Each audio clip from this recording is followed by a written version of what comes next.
Ayan mga katropa, no, na nandito na tayo ngayon sa Camp 44. Kita nyo naman kung gaano kaganda, oh. Yan, oh. Ayan, pwede kayo pumunta dito, magdala na kayo ng tent kasi pwede mag-camping dito. Sobrang lamig dito kahit tirik ang araw. Kita nyo naman view, sobrang ganda. Tahan natin to, medyo distansya ito. Galing doon sa may Kumulang Ranch, no. Doon na yung daan nito, eh. Grabe, sobrang ganda. Dito, yan, oh. Napakaganda ang view. Gaano kaganda yung mga view dito sa Camp 44, mga idol. Tubak yan sa kabila. Sobrang ganda ng view at napakalamig. Yan, problema ko nito, kung hindi kakayanin ng drone, hindi talaga tayo magpalipad. Ayun ang view. Wow, napakaganda ang view.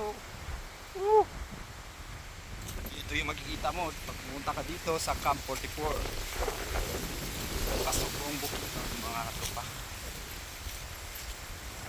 At dito yung geodeck sila dito ginagawa. Yun. Anong barangay yun, sir? Buntongon. Buntongon, barangay Buntongon lang to. Papunta yung kalsada din. Yan, oh, kita yung view. Yan.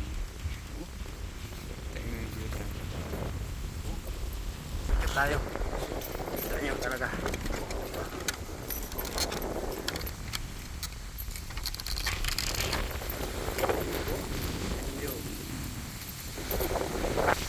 Grabe ang view.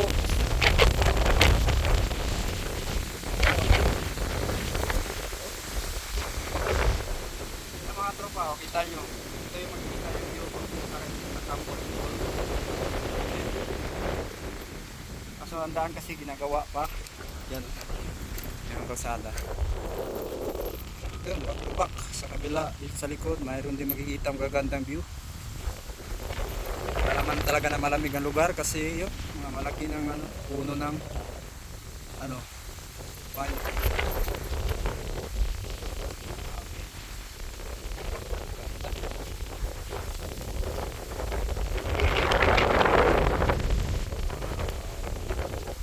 Kita mo din yung Mount Kitanlad, oh. Mount Kitanlad. Ang Ipasugong. Sa mga tropa, pakita ko sa iyo ngayon ang bagong pasyalan dito sa Pasugong Bukidnon, ang Camp 44. Ito yung makikita niyo yung view natin.